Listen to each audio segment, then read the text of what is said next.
السلام علیکم ورحمۃ اللہ وبرکاتہ۔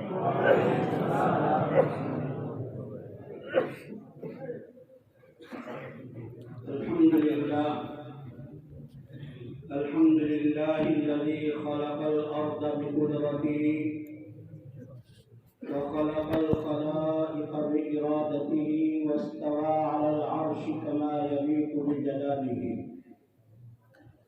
صلی اللہ علیہ وعلى آلہ وأصحابہ وأزواجہ وذریاتہ وسلم تسلیما کثیرا کثیرا، اما بعد فاعوذ باللہ من الشیطان الرجیم، بسم اللہ الرحمن الرحیم۔ لئن شکرتم لأزیدنکم ولئن کفرتم ان عذابی لشدید۔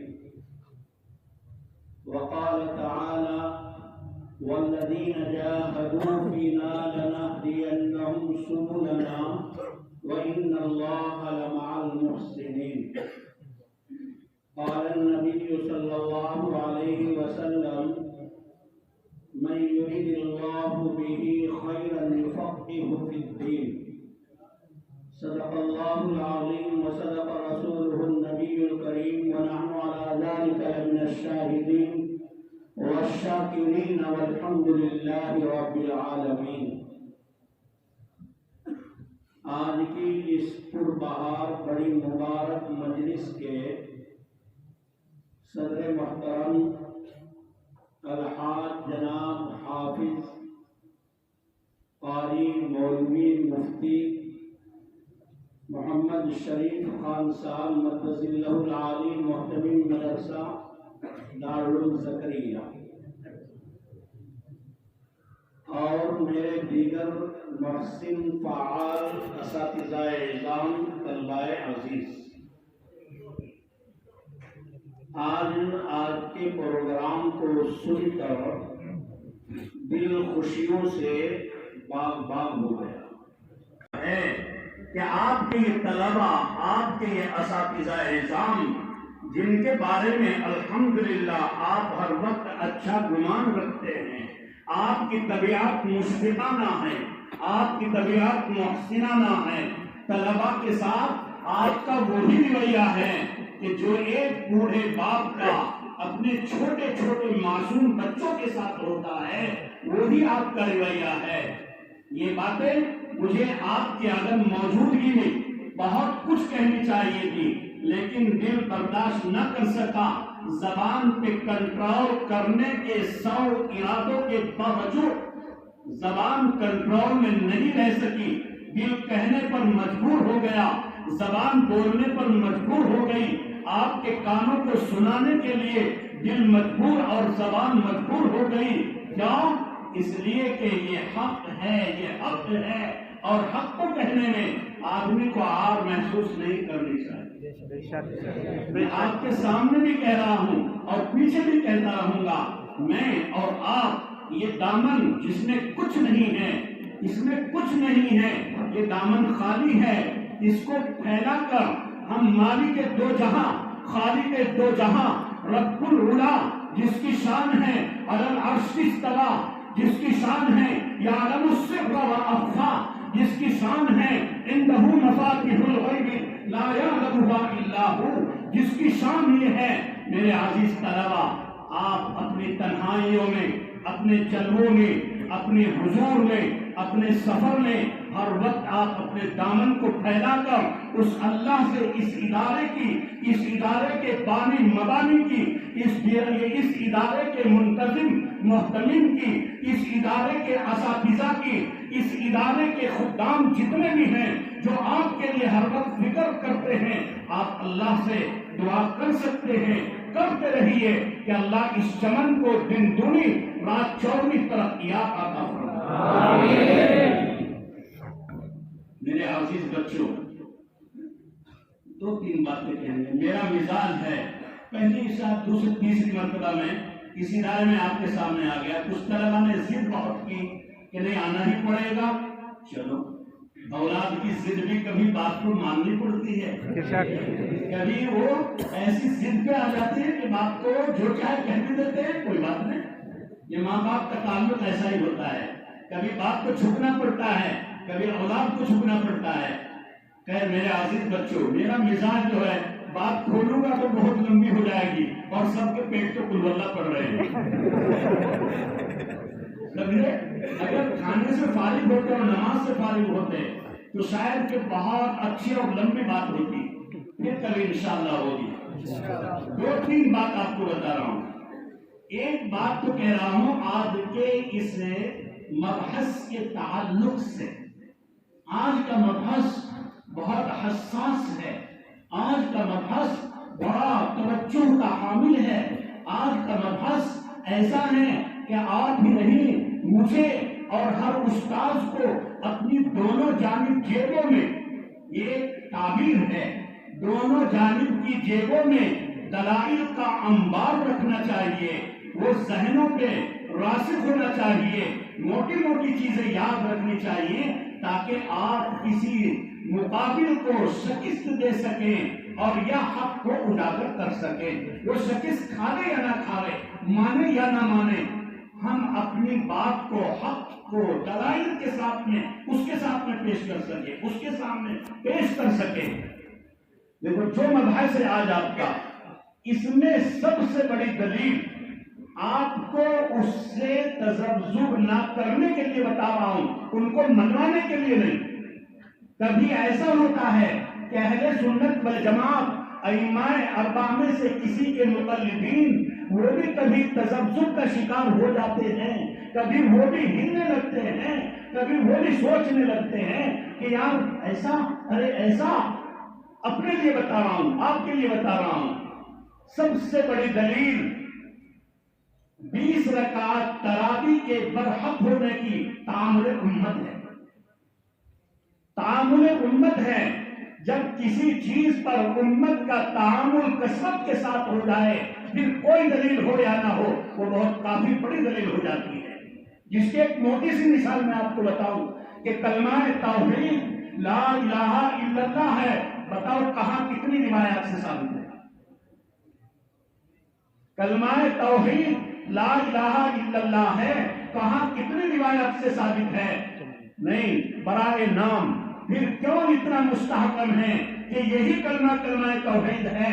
اس لیے کہ تعامل امت ہے، امت مانتی آ رہی ہے، امت سمجھتی آ رہی ہے، امت اسی کو لے کر چل رہی ہے، امت کے قول میں یہی ہے، کوئی اس کے خلاف نہیں کرتا ہے۔ حافظ ابن حجر عسقلانی نور اللہ مرقدہ وبرد اللہ مرجعہ نے ایک کتاب لکھی ہے، التلخیص الحبیر فی تخریج الاحادیث الرافع الکبیر۔ اس کے اندر آپ اس مضمون کی بہت بہترین بحث دیکھ سکتے ہیں۔ حضرت نے ابن عباس رضی اللہ تعالیٰ عنہ کی روایت کے بارے میں یہ ثابت کیا ہے کہ روایت صحیح درجے کی ہے اور مرفوع درجے کی روایت ہے۔ اگر ایک اتنا بڑا محدث اس بات کو کہہ رہا ہے اور پھر ہمارے پاس تعامل امت بھی ہے، بس بات ختم ہو گئی۔ ہمارے لیے بہت کچھ ہے کہ ہم 20 ہی رکعت پڑھیں گے اور یہی صحیح ہے۔ یہ تو بات ہو گئی اس مبحث سے متعلق۔ دوسری بات آپ کو مجھے بتانی ہے، دیکھو کچھ بننے کے لیے آدمی کو مشقتیں برداشت کرنی پڑتی ہیں۔ کچھ بننے کے لیے ہیرے جواہرات اندر سمندر میں سے نکالنے کے لیے گوتے لگانے پڑتے ہیں۔ ٹھنڈی میں بھی گوتے لگانے پڑیں گے، سرگرمی میں بھی گوتے لگانے پڑیں گے، مشقتیں برداشت کرنی پڑیں گی۔ یہ چیز جس کو لینے کے لیے آپ یہاں آئے ہیں، وہاں سے آئے، آپ نے صحابہ کی سنت کو زندہ کیا ہے، اکابرین امت کی سنت کو زندہ کیا ہے، ائمہ کی سنت کو زندہ کیا ہے۔ 30ویں 7ویں ہجری کے ایک بہت بڑے محدث حضرت بقی ابن مخلد علیہ الرحمہ کی آپ نے سنت کو زندہ کیا ہے۔ اس علم دین کو حاصل کرنے کے لیے آپ بہت دور سے چل کے تشریف لائے ہیں، اپنے ماں بہنوں کو چھوڑا، اپنے خاندان کو چھوڑا، اپنے بھائی، اپنے باپ، اپنے دادا، اور میرا یقین ہے کہ بعض بچے وہ ہوں گے کہ جو اپنی بوڑھی ماں یا بوڑھی دادی یا بوڑھی نانی کو روتا ہوا خیر بات کہہ کر بھی آئے ہوں گے کہ پتہ نہیں آپ کی عمر ایسی ہے میری دوبارہ آپ سے ملاقات ہوتی ہے یا نہیں ہوتی ہے. یقیناً بہت سے طلبا بہت دور سے اس طور پر بھی گھر سے جدا ہو کے آئے ہیں. کیوں آئے ہیں؟ کھیلنے کے لیے، اپنا وقت ضائع کرنے کے لیے اور یا کھا پینے کے لیے نہیں. میرے عزیز پیارے بچوں، میرے بیٹوں، میری اولاد، آپ اس ہماری روحانی اولاد ہے. آپ کا مقصد یہ نہیں ہے. یہ چیزیں تو آپ کے لیے وہاں سب کچھ حاضر تھی، کھیلنے کے میدان وہاں تھے، کھانے کے لیے ہم سے اچھا آپ کے والدین آپ کو کھلا سکتے ہیں. ہم کیا کھلا سکتے ہیں آپ کو؟ اگرچہ حضرت اقدس مختلف کی ہر وقت فکر رہتی ہے، لیکن میرے بچوں ہم تو یہی کہتے ہیں آپ کے سامنے اور یہ اللہ کے سامنے بھی اقرار کرتے ہیں کہ مولا کریم یہ امانت ہے امت کی، قوم کی.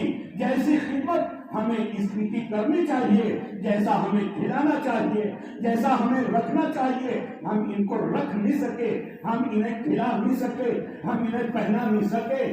جو ہمیں ان کی نگرانی امانتاً کرنی چاہیے وہ امانتاً نہیں کر سکے. ہم تو اللہ سے معافی کے خواستگار ہیں. میرے پیارے بچوں، آپ یہاں آئے ہیں علوم قرآن کے لیے، آپ آئے ہیں علوم حدیث کے لیے، آپ آئے ہیں علوم فقہ کے لیے، آپ آئے ہیں تاجدار مدینہ فخر دو عالم صلی اللہ علیہ وسلم کی زندگی کو، سیرت کو جاننے کے لیے اور جان کر عمل کرنے کے لیے، دوسرے لوگوں کو بتا کر انہیں عمل کی طرف رغبت دینے کے لیے، عمل کی طرف دعوت دینے کے لیے. اس لیے آپ یہاں پر تشریف لائے ہیں.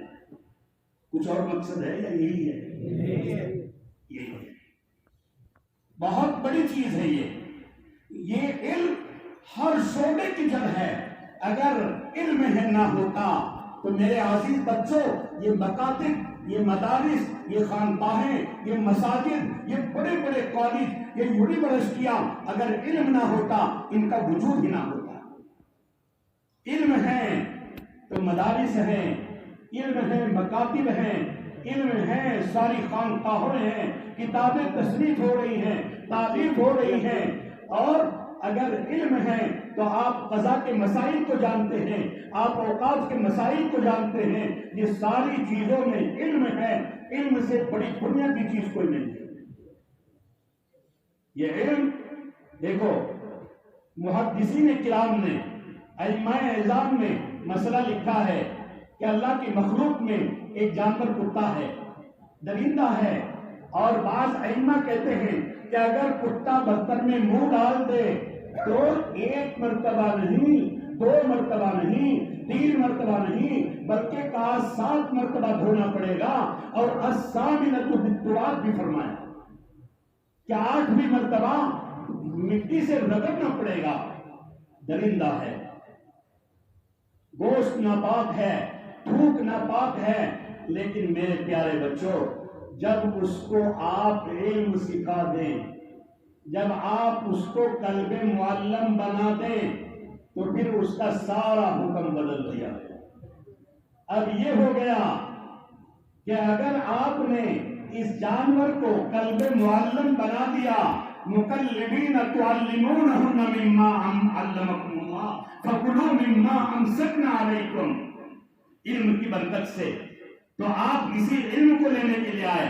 تاجدار مدینہ فخر دو عالم صلی اللہ علیہ وسلم اپنی 40 سالہ زندگی سے پہلے صرف محمد ابن عبداللہ کہلاتے ہیں. اور جس وقت آپ کی عمر 40 سال کی ہو جاتی ہے، آپ کو غار حرا میں آ کر حضرت جبرائیل علیہ السلام نے بتاؤ نماز دی ہے، نماز کا حکم دیا، روزے کا حکم دیا، زکات کا حکم دیا یا دوسرے کوئی احکام دیے نہیں. کیا کہا؟ اقرا، پڑھیے. تعلیم سب سے اہم.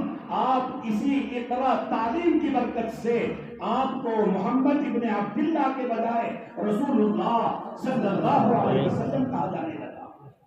جبرائیل علیہ السلام آ رہے ہیں، آپ کو دبایا، آپ کو کہا کہ فقہ اقرا پڑھیے. آپ نے کہا ما انا بقارئ، ما انا بقارئ، ما انا بقارئ. 3 مرتبہ ایسے ہی ہوا چوتھی مرتبہ میں فرماتے ہیں حتی بلغ منی الجہد، یہاں تک کہ بڑی مشقت مجھے پہنچی اور جبرائیل علیہ السلام نے پکڑا اور دبایا اور پھر کہا اقرا بسم ربک الذی خلق، پھر آپ نے پڑھنا شروع کر دیا. پتہ لگا دبایا مشقت، تو علم مشقت کے بعد آتا ہے. جو میں نے اب آپ کو بتایا کہ ایک محدث گزرے ہیں حضرت بقی بن مخلد، 30ویں صدی ہجری کے ہیں، 201 ہجری میں اندلس کے اندر پیدا ہوئے، 275 میں انتقال ہوتا ہے. معلوم ہوا کہ میرے ملک سے اس طرف یعنی سمندر کے اس پار بغداد کے اندر ایک بہت بڑے آدمی ہیں جو کہ علم حدیث بیان کرتے ہیں، علم حدیث لوگوں کو سکھاتے ہیں، پڑھاتے ہیں. کون ہے وہ؟ امام احمد بن حنبل کہہ کر دنیا انہیں جانتی ہے. تو ارادہ ہوا کہ دور تو ہے اللہ راستے نکال دیتا ہے. فرماتے ہیں سمندر کے کنارے پہ گیا اور میں نے ایک کشتی کا انتظام کیا. بعض مورخین نے لکھا ہے، علامہ ذہبی رحمۃ اللہ علیہ نے سیر اعلام النبلاء میں یہ پورا واقعہ لکھا ہے، آپ پڑھ دینا. فرماتے ہیں جب میں کنارے پہ پہنچا میں کشتی میں سوار ہوا، راستے میں کشتی بیچ سمندر کے جا کے بھنورے میں پھنس گئی اور ہوائیں روحانی چالی چلنے لگی. ہمیں جس طرف جانا چاہیے تھا ہوائیں دوسری طرف چلنے لگی، یہاں تک کہ طوفان آ گیا سمندر کے اندر اور جہاز کو وہیں پر روک دیا گیا کہ جب تک حالت صحیح نہیں ہوتی، ہوا موافق نہیں چلتی، جب تک یہاں ہم رکے رہیں گے کہیں جہاز ڈوب نہ جائے. فرماتے ہیں میں اسی جہاز کے اندر بیمار بھی ہو گیا. اللہ نے حالات صحیح کیے، ہم اپنے کنارے پر پہنچ گئے اور میں اس کنارے پہ نکل کے آگے جانے کا ارادہ کیا.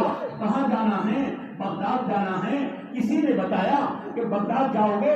کہ ہاں، کہ بغداد یہاں سے 700 میل ہے. 700 میل ہے، سمندر کے کنارے پہ کھڑے ہیں. میرے پیارے بچوں، آپ کیا مشقت برداشت کر سکتے ہیں جو محدثین نے نظام نے کی ہے. میں ارادہ کیا، فیصلہ کیا کہ اچھا 700 میل، چلو کوئی بات نہیں، پیدل چلا جاؤں گا. اللہ اکبر. کتابوں کا گٹھڑ سر پہ ہے، سامان سفر کمر پہ ہے. فرماتے چلتا رہا، تھکا اٹھا بیٹھا چلتا رہا. بغداد کے قریب پہنچا، نہایت کر کے بدن تھک کے چور چور ہو گیا.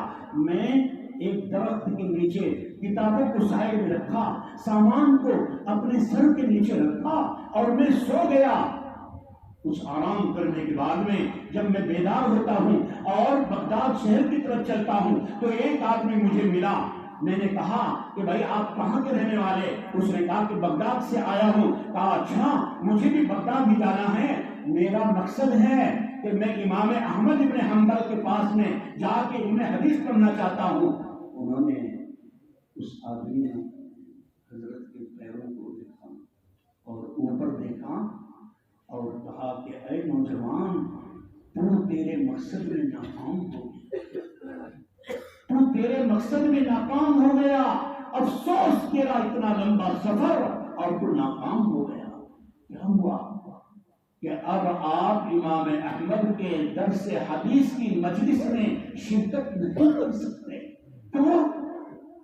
کہ حاکم وقت، بادشاہ وقت کے ساتھ کسی مسئلے میں اختلاف ہو گیا اور بادشاہ نے ان کی درس حدیث پر پابندی لگا دی اور حضرت کو بھی مکان کے اندر نظر بند کر دیا گیا ہے. وہ کسی سے نہیں مل سکتے، کوئی ان سے نہیں مل سکتا. فرماتے میں نے ہمت نہیں چھوڑی، میں گیا کہ جہاں تک میری ہمت ہے اتنا لمبا سفر کیا. گیا، پہنچ گیا اندر شہر میں. میں نے جا کے پوچھا کہ یہاں کسی محدث کی درس حدیث کی مجلس ہوتی ہے، سبق ہوتا ہے؟ کسی نے بتایا کہ ہاں، ایک محدث کھلا مسجد میں عصر کے بعد میں درس حدیث کرتے ہیں. کیا نام ہے ان کا؟ یحییٰ بن معین رحمۃ اللہ علیہ، کہ وہ پڑھاتے ہیں، ان کی مجلس میں چلے جاؤ. میں مجلس میں شریک ہوا. جب حضرت پڑھا کے فارغ ہو گئے تو بچوں کو کہا کہ بیٹا سوال کرنا ہو کسی کو کرو، کچھ پوچھنا ہے پوچھو. تو ایک آدمی کھڑا ہوا، اس نے سوال کیا، پھر میں بھی کھڑا ہوا. میں نے سوال کیا کہ آپ محدث ہشام بن عمار کے بارے میں کیا کہتے ہیں؟ ایک دوسرے محدث تھے، ہشام بن عمار کے بارے میں آپ کیا کہتے ہیں؟ انہوں نے کہا ہوا ثقۃ جید، بہت اچھے آدمی ہیں، بڑے مضبوط محدث ہیں۔ فرماتے ہیں میں نے دوسرا سوال کرنے کے لیے سانس بھرا، فوراً میرا کپڑا پکڑ کے کھینچنا شروع کیا دوسرے طلبا نے، کیونکہ ایک طالب علم کو ایک ہی سوال کرنے کی اجازت تھی، سب کو موقع دینا ہے۔ پریشان ہو گئے، کہنے لگے میری آنکھوں سے آنسو جاری ہوئے اور میں نے کہا کہ میں غریب الدیار ہوں، میں مسافر ہوں، بہت دور سے تھکا ہوا آیا ہوں، اللہ کی قسم اصل مقصد تو میرا دوسرا ہی سوال ہے، ایک سوال اور کرنے دو۔ اجازت ہو گئی۔ کہا کہ میں نے پوچھا کہ امام احمد ابن حنبل کے بارے میں حضرت آپ کیا کہتے ہیں؟ جیسے ہی میں نے امام احمد کا نام لیا تو سارے طلبا میری طرف اشارہ کرنے لگے، چپ رہو، ان کا نام مت لو، اگر پتہ لگ گیا ظالم بادشاہ کو تو ہمارے اوپر بھی حالات آئیں گے اور تمہارے اوپر بھی حالات آئیں گے، ان کو تو نظر بند کر رکھا ہے۔ لیکن میں تو سوال کہہ چکا۔ یحییٰ بن معین نے فوراً مراقبہ کیا اور اپنی نظر کو نیچے جھکایا اور تھوڑی دیر کے بعد میں سر اٹھا کے کیا کہا، یہ جواب دیا، ہوا امام جلیل ہوا ثقۃ جید، یہ تو بہت بڑے آدمی ہیں کہ اب میں نے فیصلہ کیا، جب یہ ثقۃ کہہ رہے ہیں، بڑے مضبوط بتا رہے ہیں، اب تو کچھ بھی جتن کرنا پڑے، مجھے امام احمد سے ملاقات کرنی ہے اور علم حدیث سیکھنا ہے۔